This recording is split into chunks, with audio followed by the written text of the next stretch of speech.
Yeah, yeah, yeah, yeah. Yeah, yeah. Ooh. Oh.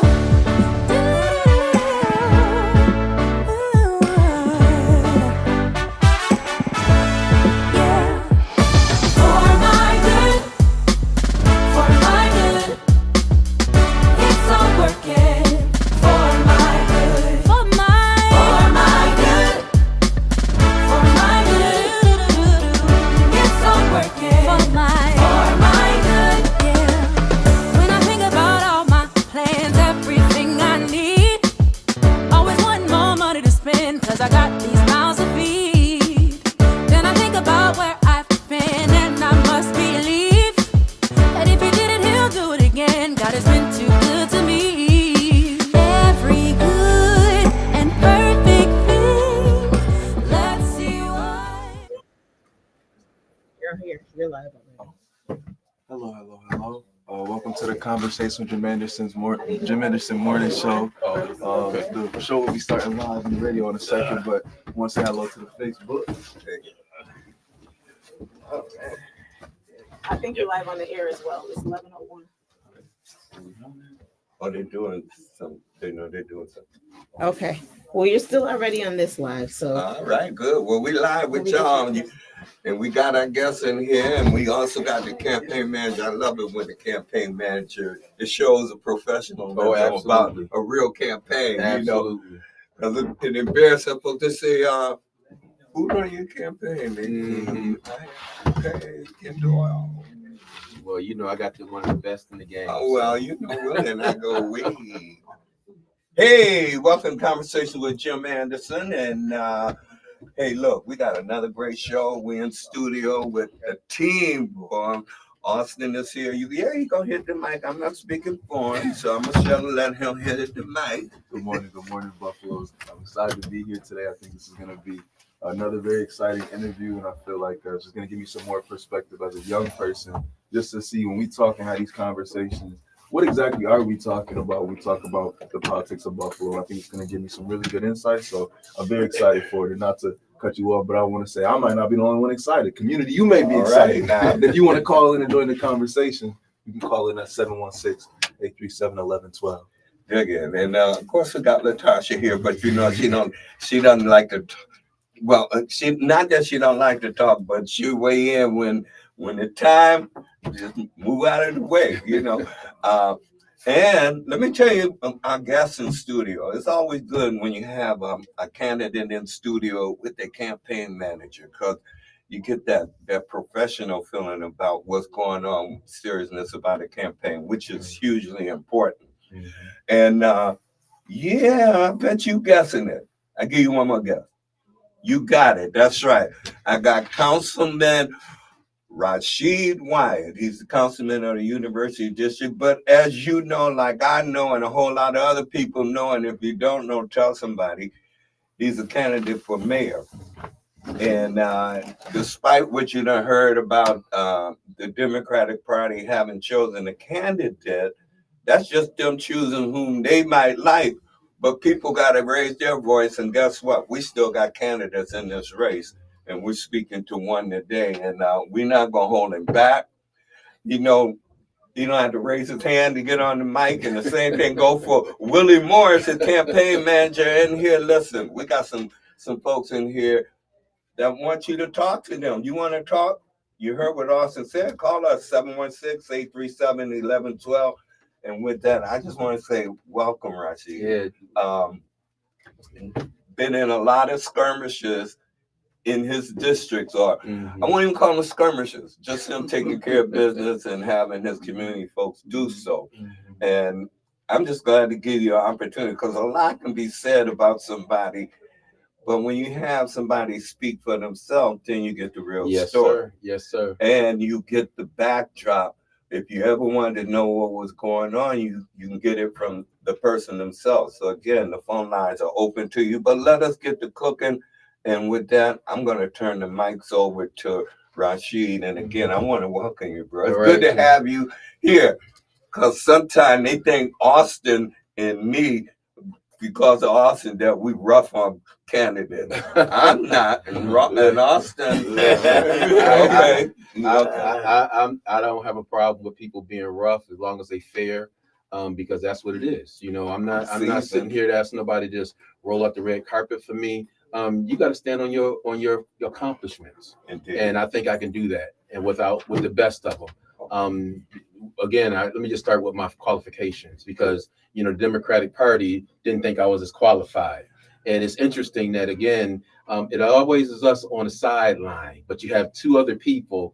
And if you watch the video regarding the interview process, many people will tell you, well, Wyatt was the strongest, but Wyatt wasn't considered.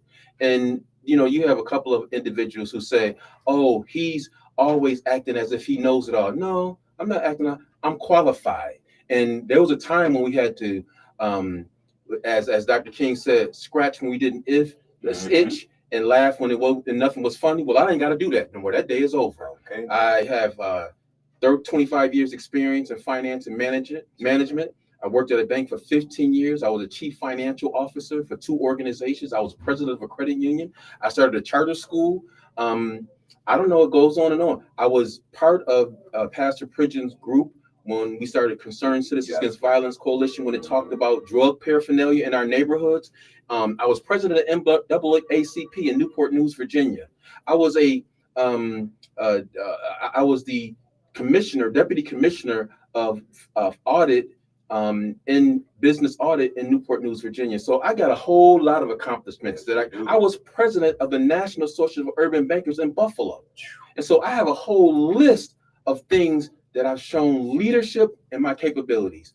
Also, I've been duly elected 3 times in the university district, and I've stood for many issues. When it came to the school zone cameras, who was out there speaking up on behalf of the citizens of the city of Buffalo? Rashid N.C. Wyatt. When it came up to a opioid treatment center being proposed in our district, who was standing up with the residents over and over again, having them come to council meeting and speaking, even though my colleagues were sick and tired of it? I don't care, because we're going to protest until it's end, because we're not going to let someone just do whatever they want. And so again, I have qualifications and I have a record of commitment to the people. So when people want to put me to the side and they want to say different things about me, check my record.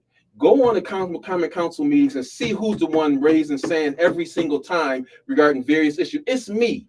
It's nobody else. And when it came to dealing with the mayor, when he doesn't do things that the community was against, who spoke up for it? Me. And so when all the dust is settled, there's nobody who can say that they've been consistent in standing up for the people aside from me, especially with my opponents. Nobody. No duly elected person can speak up and say they've spoken up as loud as I have, and this consistently. It wasn't just election time. It's every time. That's my job. Even as recently as yesterday, there's a young woman in my district showed a video about the poor conditions in which she's living in an apartment building that I thought had great hope. And guess what I do? I go on Facebook Live with her and I address the issue, and I call the people and say, where are you? We need to have a community meeting to address this issue. And it ain't about a campaign. It ain't about running for mayor. It's about standing up for the people consistently, not just when it's convenient, even when it's inconvenient. I got a whole lot of stuff going on in my campaign, but this is still my job. And I care about these folks. That's it. You're doing double duty. That's right. As a candidate, there's a high demand.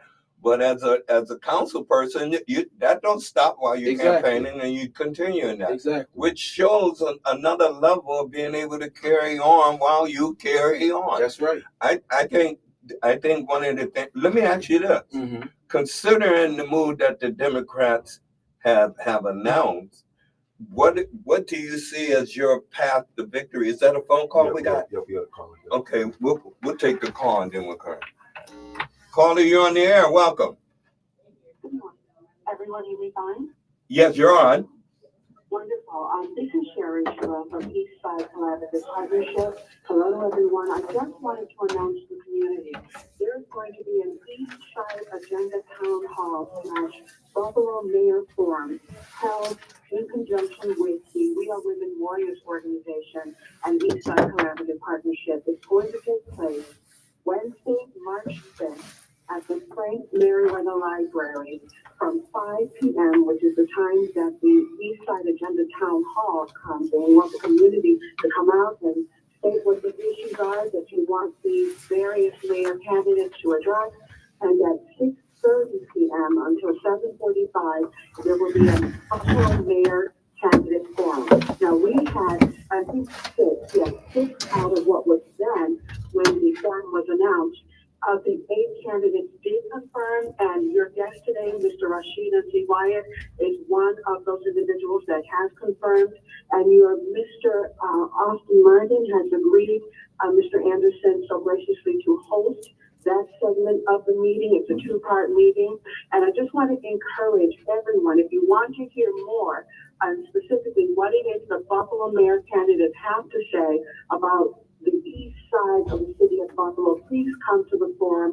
Our voices are needed to be amplified to make sure that our issues are addressed by the next newly elected mayor of the city. I want to thank you, Mr. Anderson, for all that you do to keep our community moving forward, and I thank you for this opportunity to announce our event. Thank you for sharing that, and congratulations, Austin. I was about to say, sound a little familiar. Thank you, absolutely. And I was gonna say, the community does have a desire to hear from these candidates. I was very, very honored to be even able to host that segment. But to that point, I'm just doing my job as a voice of the community. You're doing your job as a representative of it. And I think when we all do our roles, when I'm willing to ask questions and you're willing to answer them, we can really have a lot of education and discussion about what Buffalo looks like moving forward. But until those conversations happen, it's always going to be an uphill battle, which is why today to me is so important. And then even especially on March 5th. Indeed. Well, thanks for that call. And again, there's another example of a councilman who shows up, because we get some people, when you try and get them, you don't get any response, but you could be seen walking around the neighborhood as well. So it's not like you untouchable. But let me ask you, I'm going to ask you a question about your pathway to victory. I see one. The people just have to make up their mind. Y'all hear me, people? You just have to make up your mind and recognize that now, not that we have a viable candidate. We got a real candidate. You don't have to put nothing in it. We got a candidate that can do what any other candidate you got out there. And that is not connected to the big realtors.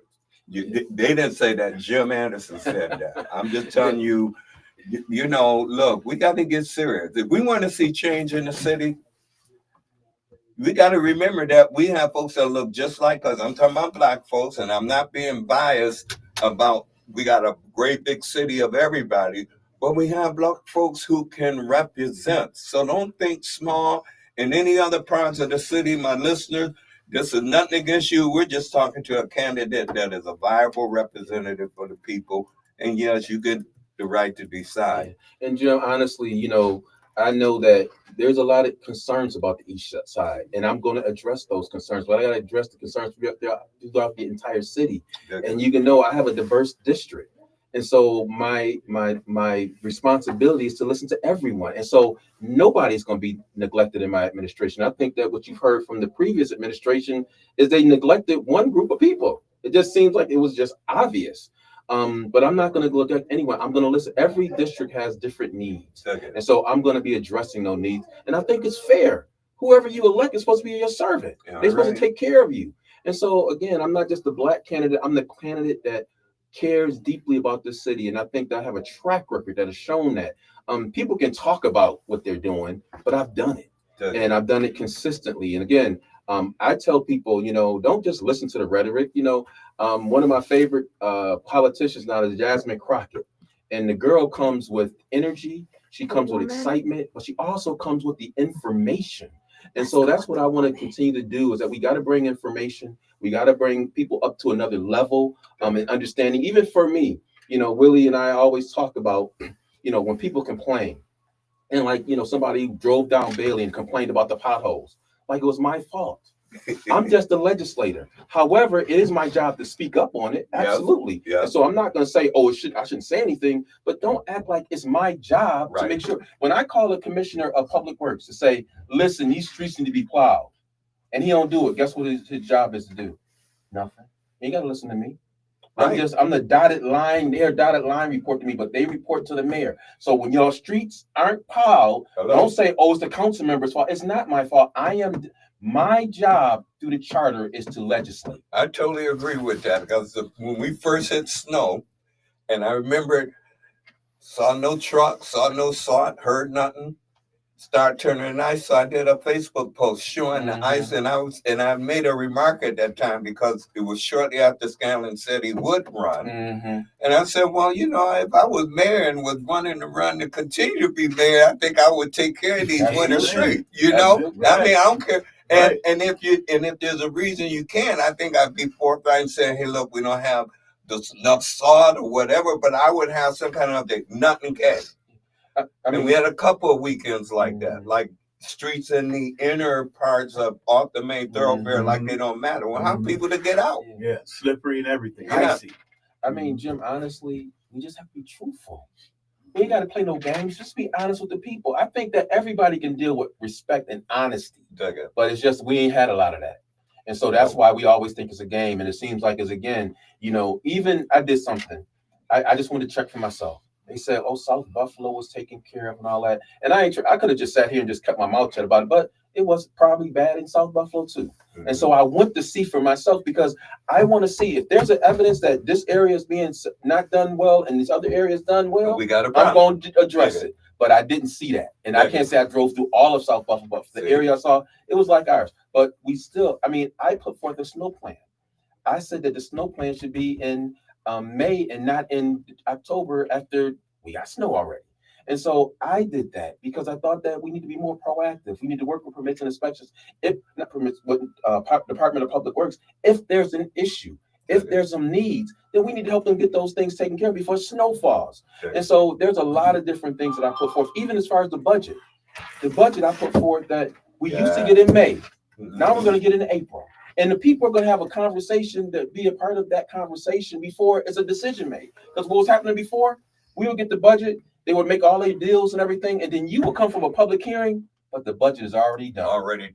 And well, I know you can't necessarily speak to this, but I do know that when we just these past few couple of months, not even full couple of months, went around the budget and how much was really left and who was going to give the American Rescue money. Yeah, and there was a chance to sway it more to the people's side and not to the sitting mayor's side. And you know, there was a weak link that could have prevailed. Now, that's not for you to go. I know about it. I'm just saying, folks, this is a situation. Even when there is a plan in place among the council, you do have those who go astray. They may mean well, but they don't do well when they do that, when they break the circle. Especially, look, council members get together all the time to talk about movies and stuff, but this was critical. I'm hoping that I'll get a chance to talk to them. I'm going to invite them again because there's two views of that person. And we can't have that, but that's another story. You know, Jim, you, and again, people have seen how I've stood up, and sometimes I've stood up by myself. I know, and I'm okay with that. I don't need to be in y'all system when it ain't serving these people, and I'm going to be consistent with that, and I'm going to do that even as mayor. I'm going to make sure I'm doing the right thing, and we can do the right thing. It's so much that we could be doing right. You know, even when I talked to Sheila about this whole project that she's dealing with, it's difficult to see that this project has not moved as quickly as others. And I'm being fair. I'm not trying to say nothing on nobody. I'm just saying, why is it seem as though when it comes to our community, we're always last? And it's wrong. And I think we can fix it. I think there's a way that we can do it. Like right now, we have a budget crisis. And I'm telling people on the east side, I'm not going to tell you and I'm not going to make any false promises that I'm going to fix the east side overnight. It's happened for a long time. But let me promise you, there will be a process in which you can weigh in and you can start seeing that something is going forward and not just me giving you empty rhetoric, because that's what we've been hearing for the last 20 years, empty rhetoric. You know, as you speak, it brings up in my mind the tune, "This Is How We Do It." When you start talking about speaking and spacing things and putting it out there and dealing with it, this is how we do it. And what I hear you saying, this is how you do it, and this is how you want the community Yes, to do it yes. to you. If they got something to say to you, say it. That's it. That's it. You know, I'm not gonna be mad at you. I'm not gonna retaliate against you. I'm not gonna shut you down. As long as you're respectful to me, I'm gonna respect you because I serve you. That's my job. So you're not gonna have to worry about being winded when you come to the second floor and all that crazy stuff.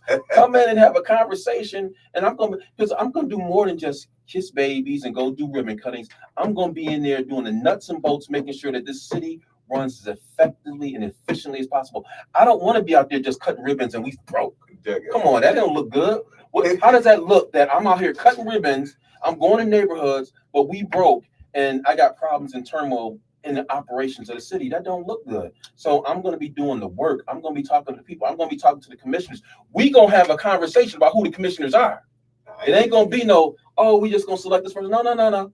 We going to have you come and you going to talk to the community and you going to hear from them because you're going to give me a game plan for what you've heard from the community. How you going to execute it? There's going to be an evaluation process for every department. You going to make sure you come to work and you going to work because I got to do my work. I just can't wait till it's election time and say, oh, here I am. Can y'all vote for me? What have you been? What you done? And so it's going to be and people going to take my idea. I'm letting y'all know. They listening to your show. They going to take my idea, but they know nothing about running an organization. The two that's my primary opponents, they know nothing about running an organization. I've done it, sir. And I know how to evaluate. And I know how to get the most out of people. And I'm not just going to bring people in because you got me 500 signatures. If you don't know how to do the work, you can't get the job done, then you might not be able to get this job. But there are people who are able and capable. And they ain't just going to be black people. It's going to be whoever has the skills and capability is going to be in my administration to get stuff done. Period. Well, you're not talking like somebody who don't know and don't mean for people to understand you. You know, sometimes you have people by the mic and you need them to talk a little louder. No. Don't need that now. I say no. I want to comment on kind of some of what you're talking about, but I do want to give the caller a chance to join in on the conversation. So, caller, you should be on the air. Good morning. Yes. Thank you. Yeah. I was concerned, basically, why we didn't hear any of our elected officials come out and speak on why that stadium is not being built in Buffalo, and why it was allowed to just take advantage of taxpayers in Buffalo to build it out where it is right now. And then too, those apartment houses on Louisiana Street, those projects down there they're redoing them. So I thought they were going to build a stadium there. I hope they would. But whatever it is, I just want to speak here. So Jim, thank you for having this outlet for the people to speak. But please have let the speaker know that we're concerned about. I mean, I'm personally concerned about the lack of information, lack of even our voices regarding that stadium being built. And another place where we got our name on it, we can pay our taxes. Nobody said anything to the mayor. We know how he's going to go. But anyway, that's what I'd like to say. Thank you very much. Thank you for calling. Yeah, I'm sorry. I want to say I was on it. And I did do a resolution regarding it. And then we had public hearings about it. So, no, there was a lot of public. And again, I pushed that issue. Myself and Council President Pridgeon and a couple of my colleagues, we wanted to see that stadium in Buffalo. That stadium should have been in Buffalo. But let me just be honest with you. I'm going to tell you 100. If we had planned it, it could have happened. Because it wasn't planned, the Pagulas wasn't going to be in a situation where people are going to say they were displacing poor people. They wasn't going to do that. And guess what? I agree with them. However, had we put the effort in and we had that area shovel ready, it could have happened because we wouldn't be begging for $1 right now because the sales tax revenue would have helped us tremendously. And so again, our problem is that we don't have vision. We are short-sighted and we make these decisions that, guess what, come back on the taxpayer. And again, we continue to do those types of things that fall on the backs of those who already are struggling.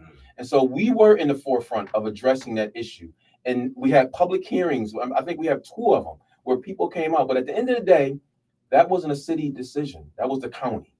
And so we had they didn't care what we said. You know, polling cards told me to shut up. You know, this ain't about you. You do your thing. We got this. That's what they said to me. And so again, but you know the problem is, Jim, I can speak as loud as I want, but sometimes it's only my voice. Yeah, I know. And it's not amplified. Nobody comes to my aid. Nobody says, oh, let's go rally around Councilmember Wyatt. No, but they do. They come and beat up on Councilmember Wyatt like I'm the problem.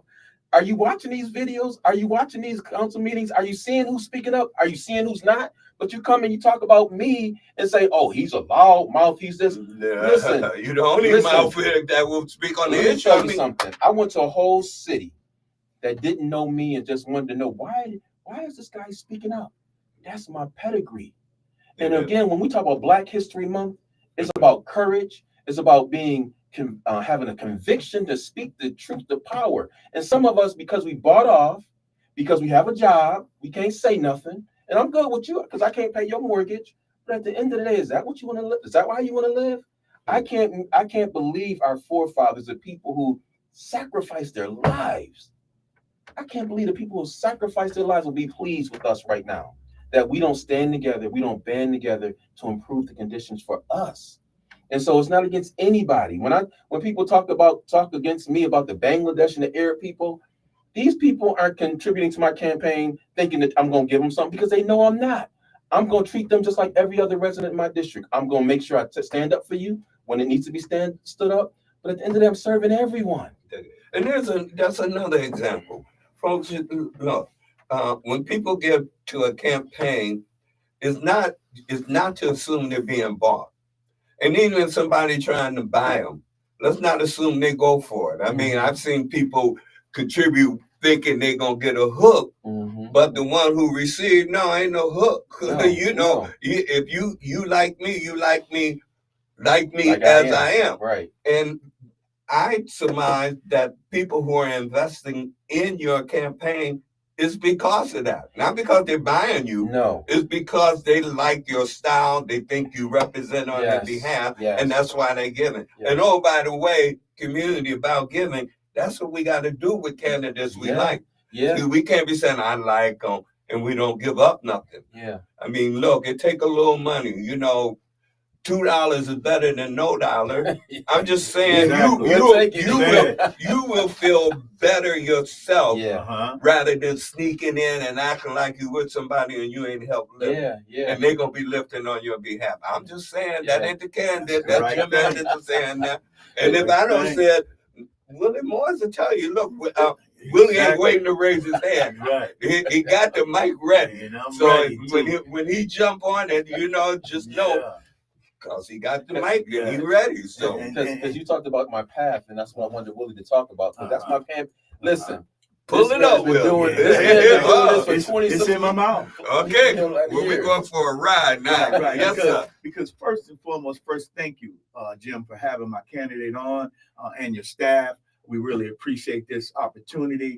But the bottom line of it is that you can hear the passion in my candidate. Yep. You can hear him saying that he is with the people, okay? But then there's a lot of people out there that don't like him, okay, that want to paint him in a picture as an angry man, all right? And usually that's what the case is. I don't care if you go back to Martin Luther King, Malcolm X, any of those people that stood up and got any kind of a following, okay, were vilified, by some people out there that, as the councilman has already said, been bought off by jobs and things of that nature because of the fact that they got the kid in private school now. They just bought that new Benz, you understand? And they got to say what's been supposed to be said against him at this point in time. But if you listen to the message that he has and not the rhetoric that goes behind it just because of some people feeling in a certain kind of way, and we're not mad at him. We're not mad at him. But what we gonna do is take our message to the street. You asked us a question. The question was, what is his path? Well, this is a guy that's been duly elected 3 times, okay, in the university district. If that's not a path, then we'll never have a path, And so therefore, a lot of people are going to be looking at him in a way of saying who, why, and what. Well, he's already told us that. But you weren't listening to that. You were listening to the rhetoric okay, on the other side. Yeah. So I implore you to listen to what his message is, even in his passionate, even being passionate. He's all done. You know, I'm a happy-go-lucky guy, but he's done made me passionate. I'm saying it like, look at here. Yeah, We got a tag team in here, but this is what we need: people who talk to the people like you want to be heard, and people will listen, and at the same time call us forward. And folks, this is a call forward. I mean, it's an interview, right? But we're looking at a candidate that's telling you that he in it. Don't I hear what you seen in the papers and what one party said, another party said another thing. But we the people have to speak, and we can do this. And I'm saying that look what we got. We got somebody who not only is in elected office, know how things move in there. Come on. Know where the dead bodies are. You know that expression, y'all. Right. You know, and if the people are behind him, he can do more about it. Yes. I'm just saying, you know, the burden is not on him. The burden is on us, y'all. Come on. If we want somebody that's gonna hit the ball for us, and I'm talking to poor people who ain't necessarily Black, and I'm talking to wealthy people who are concerned, is it going to be all right for you? We got a candidate that can do all of that, because all of us will be behind them. You see the difference? Yes. We all got skin in the game. And we don't need to keep going for some candidates who think they're supposed to get it. You know, making a trip from a local position and going to Albany and another position don't mean you the best. You've been away from home a long time. Yeah. You know, some things have changed. It's And we're going to a break. We're going to, man, this thing is like, I'm going to go overtime. We're still live. So Yeah, if we you have still live, anything that you want to okay. say to the people on the live stream. I definitely, Can you unplug the thing, Jim? So just unplug the. Thank you. Pretty young, so I can't say, and I am getting my kind of feet wet in the political space, but I know I was talking because I work at Northland Workforce Training as an outreach specialist, so I'm talking about trade opportunities. I believe in those too. I feel like anything you're gonna do, you should believe in this job. You know, it is nice to just get paid, obviously, but it's because I really do believe in the work. But I talk about kind of the radio stuff that I talk about at work because it affects the city. And I will say, for all the candidates that I've mentioned, I've come into the office and say, I had blank on the show today. Your name was brought up by multiple people saying, like, this is who I see always out, always kind of foot on the ground, always making a change. And I think when you talk about the vilification of things, I asked this with a couple candidates. I said, we have to ask ourselves as a community, we're coming right back. What does Ken need to look like? What do those qualities look like? Hey, we're back and we're continuing. Keep on. Go ahead. I know we were talking a little bit over break, and I'm gonna kind of just recap for the listeners, but I was saying I'm young. So I understand that my perspective can be limited on some of these political issues, and I'm starting to develop my own understanding of how we've gotten to where we are in Buffalo and how we get to where we need to get to. And I think I talk about where I work at Northland Workforce Training Center. I always talk about different candidates that we talk about on the radio. We talk to, and your name, Councilman Wyatt, was brought up a couple of times as someone who's really out here on the streets. Kind of, they've seen, right? They see the work, and I think that oftentimes with the vilification of things or how people are portrayed, I've asked this before, and I think we need to continually ask this question is, what does a leader of Buffalo look like?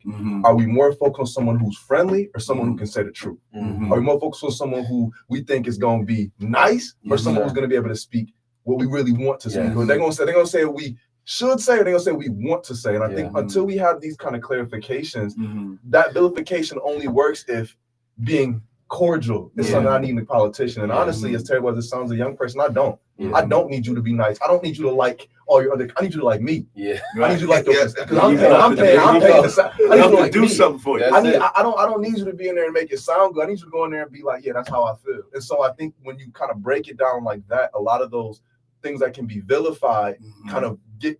It only works in the absence of that other knowledge or that additional question. But my question I would have for you, I know you've spoken on the snow plan. I know you've spoken on kind of like making sure that we are having the right people in the right jobs. But can you maybe speak on, just give us an overview as like a listener, what would be some of the key areas of your platform within this mayoral race that would set you aside from maybe some other candidates, just so we can have you in our mind as this is what Councilman Rasheed Wyatt is running for? Well, when you think about what's going on right now with the acting mayor, what changes have they made? They're in the seat right now and they nothing substantial. We have a $17 million deficit. He's still hiring friends and family. You know, and I'm being 100. You know, you in a seat. You have an opportunity right off the bat. You were given this privilege. Him and the mayor worked it out where, oh, he got this position, even though that was fair. But you know, you want to talk about it was unfair to what the Democratic Party did to you. Oh, okay, well, I'm sorry. You were mistreated because you mistreated you all mistreated everybody else by you getting this position without going through the normal process that everybody else should have gone through. But at the end of the day, what I just said is that I would have to evaluate every department. But the one that is probably most important to me right now is permits and inspections, because that's the area in which we were supposed to be inspecting 5,000 houses a year. Because that's a law now, and it hasn't been done. And so when I think about the young lady at the loft right now and what she's dealing with, if we did those proactive inspections, we send a message to developers or whoever that you got to take care of our residents. You're not going to just come play them. You're not going to just charge them $1,100 and it's not even worth $100. And so I think that's a very important department that we have to get the most out of them. Now, I don't know what they're up against. I've not been in there to evaluate them, but I know that we just hired about 15 last year. And they told us, oh, it's going to be a training process they got to go through, 6 months of training or whatever. Well, we need to get back to the game plan. Right. And I want to see these houses being inspected and these landlords being held accountable, because the landlord that owns the project that I'm just telling you about is in New York City. And so we got to send a message that we're not going to let you take advantage of vulnerable people, because these folks who are dealing with these bad houses, where are they going? So that means one bad house. That means would you be supporting good cause eviction? Absolutely. See, you know, and we were at PPG's thing, and I said that I'm definitely on board. Now it might need a little bit of a tweak, right? But not much, because at the end of the day, I want to be fair, you know. And I know that some people, they've gone up on the rent dramatically because you want to evict them. I don't think that's fair. And developers came to meet with me about it. They said, well, we know you support this. I sure do. And I'm not backing down from it, because I know that that's the crust of the problem regarding housing. It's good that they have some new housing, absolutely. But I think if we take care of the housing that we have, that's right, it could be adequate enough until we get to that point. Because right now, we're not going to get any more money I don't believe, from the federal government. No. Trump ain't giving us a nickel. And so we got to manage what we have and do better with it. And connected to the housing is job. I heard someone say, well, we need to get more people with high income moving into some of where the poor down areas are. I don't think you getting people with high income coming into area gonna take care of those who that ain't the way. No, but what needs to happen while working on housing, working on jobs too, to be able to pay the kind of rent, the kind of mortgage. Yeah. And you know, some of the talk that is being said make it seem so easy. Mm-hmm. But when you in the arena, when you got to deal with folks who not like-minded, who often have a different plan of their own that they want to do with the money that doesn't serve the best interest of the people, it makes a difference. So to have a fighter in there who's aware of that is key. Yeah. And Jim, I mean, honestly, it's about someone that knows how to run an organization. We've had 2 mayors who have taken the same path. Yep. Ryan didn't, but Masiello, council member, senator, mayor of Buffalo, what happened? Control board. Okay. Brown, council member, senator, mayor of Buffalo, what happened? And I'm not saying nothing against anybody. No. It's facts. But it's just showing that, hey, look, yeah, they were in service, but look at how all those our finances had always had to be watched by somebody else and controlled for somebody else, and they never fixed it. Yeah, they didn't resolve it. They left, went on, and now they do stuff that, quite honestly, maybe I shouldn't say it, but Manziello, he does a lot of lobbying that is not in the best interest of the people. He go where the money go. And I'm just saying, I ain't mad because they're getting a job, but I am mad that we let them slide in the old Trojan horse in on us. I do have a question, though. Go ahead. This is my question. Because, I mean, I think it's easy to talk about the past when the past isn't relevant anymore. But you said that you ran 3 times in your district. Mm-hmm. So is this your first time running for mayor? Yes. So if Brown was so bad, I'm just asking a question. Mm-hmm. Why didn't you run before? Honestly, it's a huge undertaking when you have all these forces against you. And I'm gonna tell you honest, there's been a lot of people say you should run, but I didn't have the wherewithal. But I think this time was a little bit different because I thought that I had the platform to do so because I've been in office 3 years, 3 terms. You know, when you're new, people don't take you as seriously.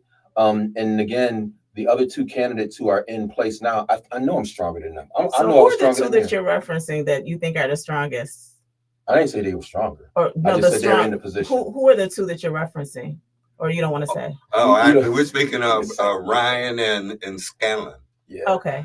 So, I mean, I guess the question is like, so then what makes now, you're saying that this makes it different, but what, when you say wherewithal, let's be more specific because wherewithal is a very generic statement. Mhm. So, what makes it different for you now than it would have been the last term when the mayor really? Because he's an incumbent mayor, and sometimes it's very difficult to be an incumbent mayor. He barely won last time, Right. so he was weakened. But I again, you know, the politics of it all. You know, for me, again, as I told people, I never thought I was going to run for mayor. This was never a thought on my mind. This was the last thing that I thought about because I always had thought it's going to be Pastor Pritchard. He was going to run. And so my thought initially was to run for controller a couple of years ago, but I was told, "Oh, don't run for controller. That's going to mess up our relationship with the mayor and this and that." So I stepped down, thinking that I'm part of the team. I'm a Democrat. I'm gonna do that. Mm-hmm. But after people ran against me, I'm like, "Oh no, that ain't gonna happen again." But again, the situation and the crisis of the city right now requires someone to step up. So I stepped up, and the fact that I got this guy with me because like you said, Jim, you gotta have a professional. You gotta have somebody that knows how to do this. I've known Willie for a long time, but he stepped down for a little bit. But that's key.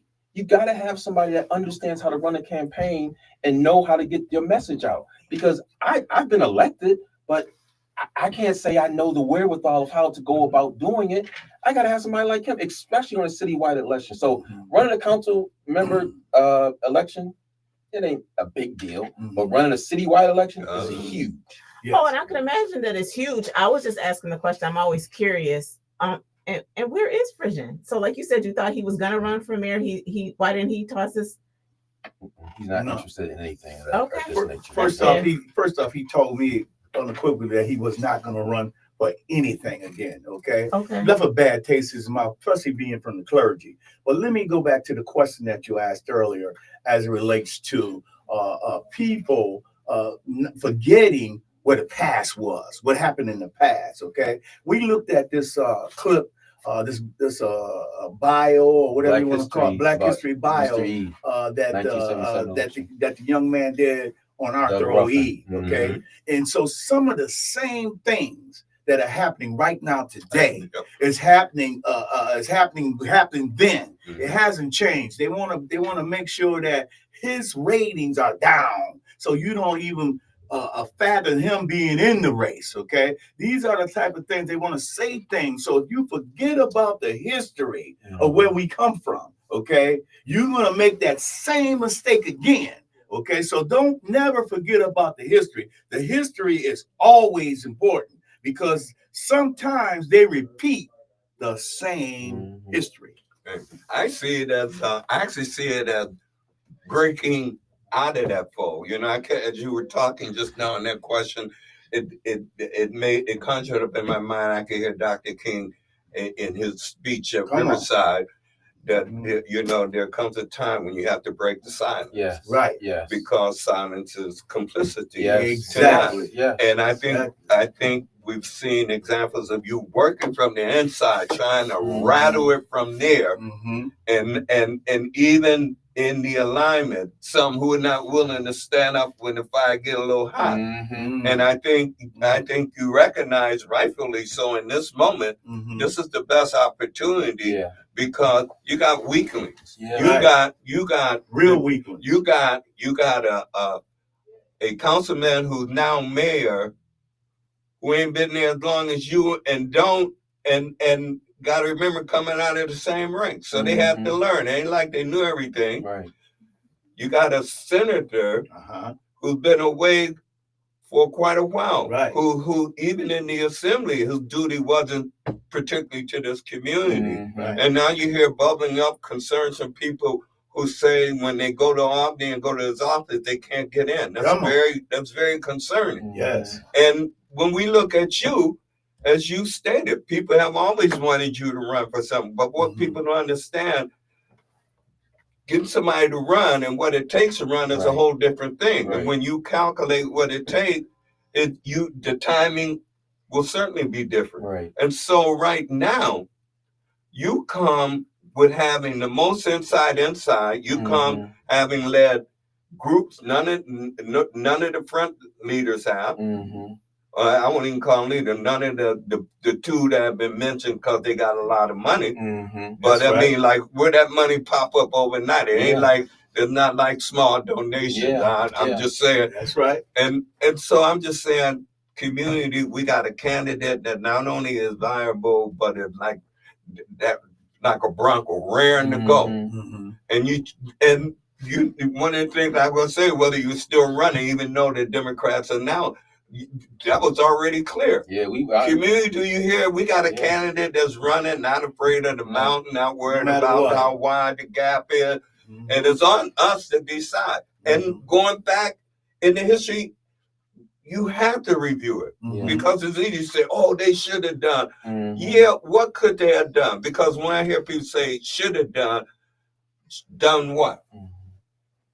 And I think you've done the best you can do. And I think if you have more power under you, some of the ideas you have and have tried to push forward could go. In fact, if any of our candidates had strong ideas and could sell them across and push them across and make them bona fide with why they can do it, I think people would gather. That's right. Because they don't have the expertise I have, you know. And it's so funny when you watch the news and that you only see them two. You don't see me, and it's okay because I grew up East Side. You know, I grew up in Central Park, so I know we've always been cast aside. We've always been marginalized. But that's not a weakness. That's a strength. I think Pastor Brodner said his. You know, you have to have courage. You know, and we know we have about courage. You know, you have to have a conviction, and I know about that. And then when you watch those council meetings and you see my convictions, people say I'm mean. Okay, well, are you serious? When you talk about the issues that our city have, that we run through all of the money that we've had, we took fluoride out the water. I mean, all these issues because we don't have someone that knows how to manage. You know, Jim, I put forth a resolution for a city manager. Why are you doing that? Why are you doing that? Because we can't handle our finances. It ain't no knee-jerk reaction. You don't know how to handle the finances. We need professionals that understand how to manage our money so that we can make sure that we're not talking about a 9% increase in taxes for people who are already struggling. I'm not just talking about the people on the east side. I'm talking about the seniors who can't even deal with the increase in taxes. So we got a right-sized government. We got to have someone that's practical, is going to listen to the people, and going to have them at the table to make decisions. Because if I'm going to ask you that I'm going to increase taxes, I got to ask you, hey, what y'all think? Y'all okay with this? You know, we just had water increase, user fee increase, tax increase, and who's bearing the brunt of that? All right, the people. Not to, about to say, we got another caller that wants to weigh in, and so caller, you should be on the air. Good morning. Yeah, good morning. This is Brother Stewart. How you doing this morning? I'm not going to really say and get into what I truly want to say, but what I would have asked Brother Wyatt, since he's brother now, you know, willing to go up against the union that's been keeping us out of the trade for years and coming into the city beautiful, the non-union companies, for instance, like down here at the Perry Project, where we have very few blacks that working. He ready to go up against the bank and with the red line in there, state just with our housing and different things such as that. I want to know, you know, what is his plan? And if he willing to fight for this community. Now, people that know me know what I am. We tend to hope everybody knows, everybody knows. So when it comes to this community, young people shouldn't be left out year after year after year. And talk about, you know, going back to this is nothing changed. Certain people get jobs. For instance, our people that we do vote for, and they seem to be the only ones successful in our community, and the people stay in the same position. So, you know, in talking, what is your plan as far as dealing with this work coming out of the community? For instance, this being Got you. Down here to 33. That's the perfect opportunity for union, black union workers, or people to get into the union to work there 5, 6. We got it, Willie. Let him. He gonna answer. We got you. Thanks, Willie. Yeah, I don't back down from anything, but I gotta know the depth of what the issue is. I don't know all those things.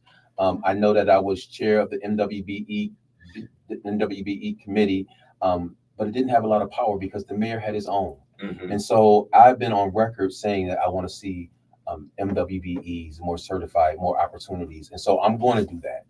To go against the unions and all that, I don't know all the details behind that, but let me tell you, I'm fearless.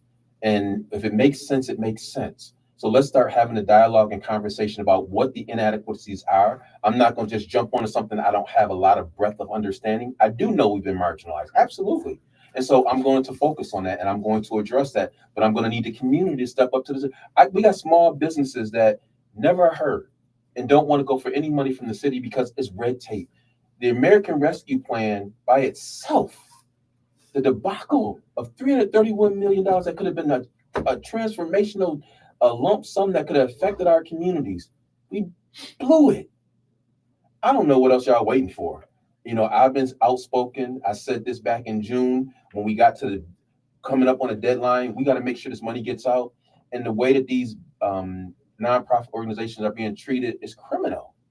You saying to them, oh, y'all got to provide all this paperwork. Give them the daggone money. You already got 20-something million in interest. You got your money, and you still blew it. You see, folks, you hear? You hear? All that money that we had, the interest that comes on it is huge too. Yes. So when they talk about, well, we got this, they ain't telling you about the interest part. Yeah. And they run off with it. And I'm saying, now tell me you heard this somewhere before. Mm-hmm. You got a councilman who's in the midst telling you, who fights from in the midst.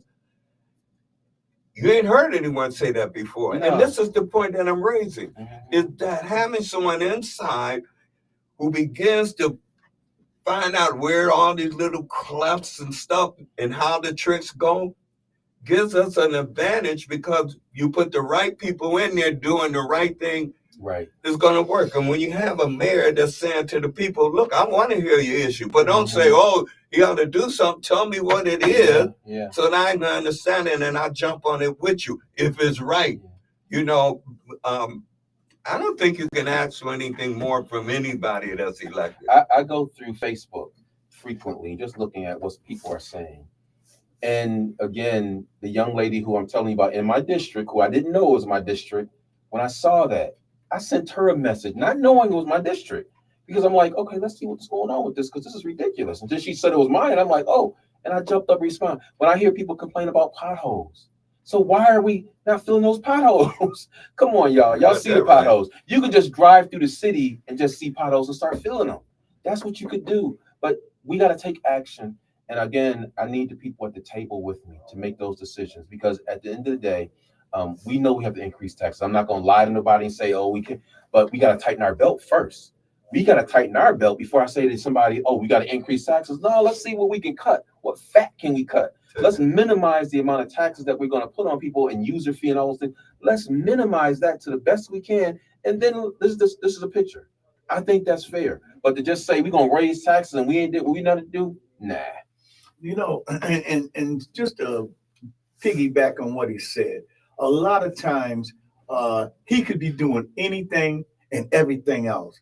But even as a council member, he's been on the front line every day out there, neglecting his family to make sure that some other people are comfortable. Okay, so my thing is this: if we all get together, okay, he wouldn't have to be fighting this by himself. And that's why I joined on to his campaign. Most people that know me know I've been around since 1992, okay, doing campaigns. And so this one is near and dear to me because of the fact that we do need change in the city of Buffalo, okay? I was part of the Brown campaigns through the years. So I'm not excluding myself from that or anything like that. But right now, I think that we all should come together behind Rashid N.C. Wyatt at 3435 Bailey Avenue, right at Highgate. Come on in, join in the fight instead of being somebody that's saying things about him that might not be true. So that's all I asked you to do. So all you saying is support him. Yes. You know, I mean, listen, look, folks, you got to get serious. You know, we winding down in this election thing. Mm-hmm. And we need a candidate that's got a backbone and got a voice that will stand up. And look, you know yourself. What horse you gonna ride? Don't tell me you gonna ride Ryan or Scanlon. Uh-oh. Did I say Scanlon? Yeah, That's in Scanlon. Yeah. Scanlon. Yeah, Scanlon. Okay. Anyway, I'm just saying, you know, this is a serious moment. I'm really glad to have you in here today and to hear you. I mean, you're speaking with power. You're laying it out there. You made yourself available. Anybody got a grump against him or got something to say, well, he was off base on something, you still got time to call in and tell him so he can let you know what the real deal is. But after this program, you need to zero in on stopping at 3435. Right. 3435 Bailey Avenue. Bailey Avenue. And Highgate. You know, and check in. it out. I mean, don't go hearsay. And you're not doing it because I'm saying it. I'm saying listen to the candidate and what he's telling you. Now you check that out. Right. And you tell me who else has spoken to you like that. Come on. It's all about us, people. And it's all about us getting behind a candidate that we'll feel good about, who'll be swinging the bat. Because, you know, I just told him when we come here, it's like being a candidate is like a batter up the bat. You can't hit nothing if you don't swing. Yes. Right. And if you don't swing, Come on. why are you out there? What an analogy. And to the others that are running, Uh-huh. it's time to reassess for real. And, you know, and look, you know, what you do in campaigns is start position. You like to be in that administration? I'm just dropping a hint. Don't tell the candidate I told y'all that. But anyway, I'm going to shut up because I done jumped all over this. I want to let you have your way. But sometimes I'd be glad when Austin be pushing me aside because sometimes I jump and he's too kind to me. But anyway, I must say, and I'm gonna say these last couple of things, and I want to give you a chance before we close to say some last remarks because we are kind of getting on that time. Not to jump back in the conversation, but to what Mr. Stewart was sharing about just even the trade opportunities. As someone who's in that field, I work at Northland, I do this. It really does come down to us as a community. We need to make sure that we're educating about these opportunities. We're talking about the change that we want to see in our community. If you're someone listening who says like, well, my young people are in high school, I want them to be hearing about these opportunities. We're actually having a counselor breakfast at Northland on Wednesday, March 5th. From 8 to 10:30, like that plug. So if you want to come tell your council they need to be there, but I think reflecting that on what we're talking about with this political sphere, we need to make sure that we are involved. We can't wait. We got to stop waiting. In my city, the one thing that pains me to see is it seems like everybody knows what we should be doing, but nobody's doing nothing. Come on. And so I don't want to do us a disservice by leaving out his booth today by not saying, for someone who is saying, you know what, I want to get involved. You know what? I want to get engaged. What is one way they can support you on your campaign? I know you said petitioning starts next week. Yeah. I know we talked about 3435 Bailey Avenue or tomorrow, but what would you want someone to do who's listening that says, I want to support you. This is where I want to put my vote out. What can they do right now to support you on right the now? If campaign? you would just come join us, we will be meeting at 6 o'clock at 3435 Bailey to help us out with the petitioning. That's the crucial process. I got to get on the ballot. right. If I don't get on the ballot, all this is new. moot. Right. But let me tell you, Austin, to your point, we got to give people a reason to want to get involved. They haven't had a reason. Many of them feel like, oh, this is just the same old. I want young people involved in my campaign. When I get in office, I'm going to have a mentoring program that I'm going to have young people go throughout city government and learn about the different positions so that they may want to be involved. And so at the end of the day, I want them to be excited. I want them to feel like my city has something for me. Right now, you don't. And so I want to give them that breath of fresh air that, guess what? They doing something for young people that want to look in this field. Because right now, they don't want to do it. They want to leave to go to Atlanta, Charlotte, and those places. But I want them to believe in Wyatt. Ladies and gentlemen, in the morning, we have great pleasure with Willie Morris, campaign manager for the councilman Rashid N.C. Wyatt, who is a candidate for mayor. And you heard him. Probably heard too much of me, but we certainly heard more of him, and we'll welcome them on back. Thank you so much. And I mean, look, this is fresh. I'm glad.